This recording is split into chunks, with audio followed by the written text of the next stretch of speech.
Good day. My name is Christian Miller. I am a Cathedral High School student currently enrolled in Speech 1321 at El Paso Community College. The topic of my presentation today is on energy conservation in the workplace. We are all experiencing firsthand at this point in time the degrading effects on the environment that pollution creates. This is caused by the amount of pollution, which is the byproduct of the energy created from burning fossil fuels.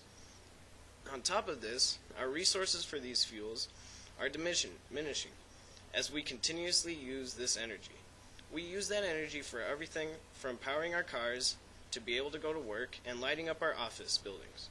But the damage that has been done to the environment can be repaired, and we can do something about it. The energy that fuels our everyday lives comes from important resources that are slowly being depleted.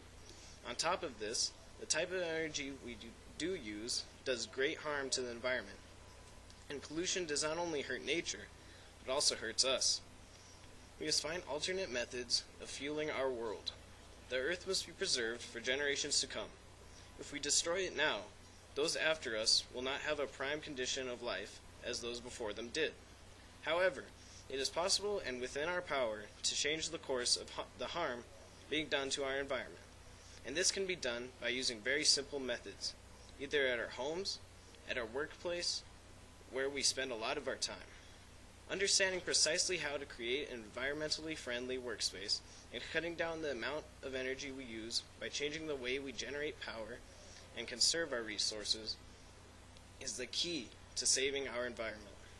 The impact that we make on the environment can be seen from any aspect of our lives, whether it be at work, school, or home.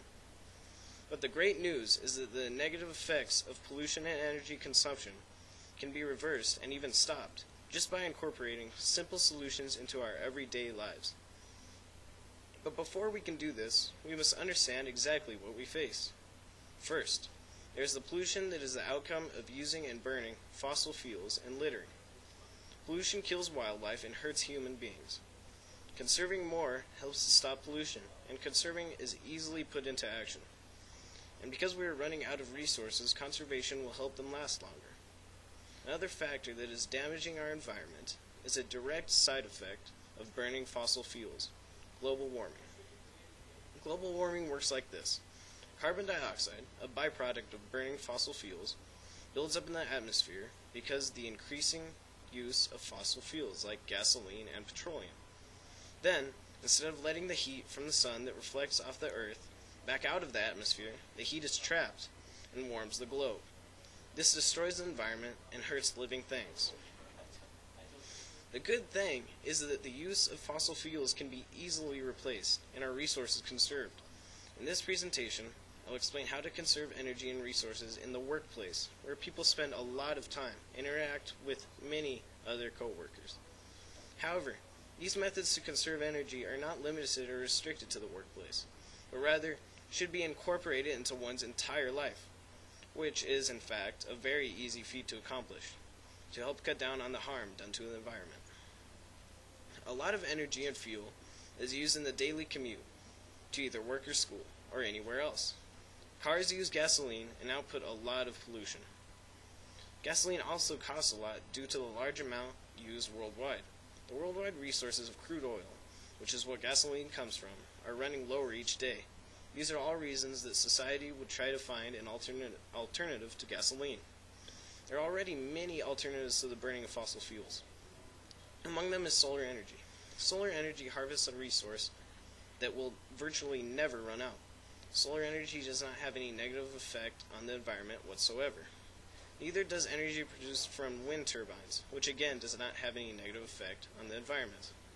Another environmentally safe method of producing energy is hydro turbines, which uses the current of oceans and rivers to generate electricity.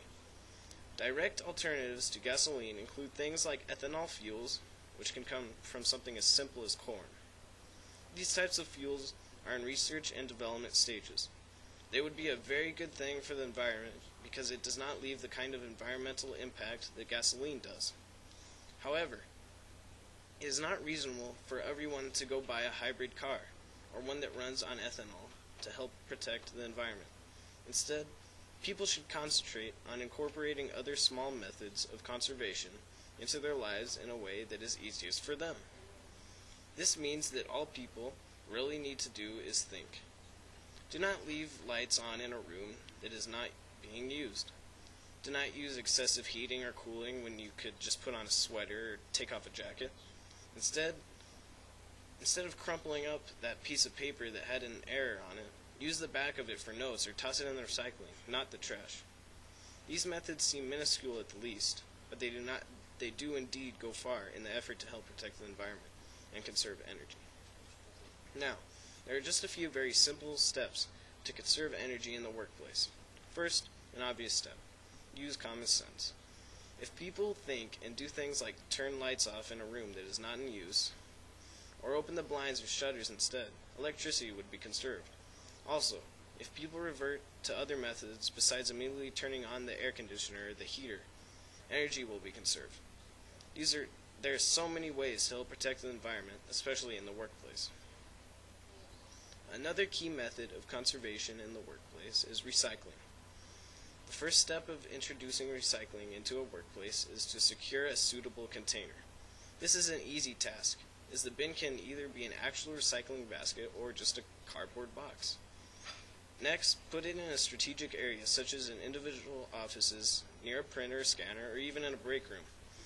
The key idea here is to put it anywhere that people usually throw away paper, plastics, or metals. Again, this just requires a little thought. Conserving energy in the workplace is almost effortless. Again, it is all about thinking and using common sense.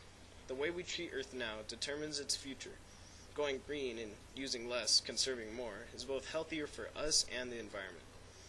Preserving a healthy environment keeps people healthy and happy also, a great asset to any business or organization. Treating the environment better and conserving energy takes nothing but a little common sense and is available for anyone to help take part in.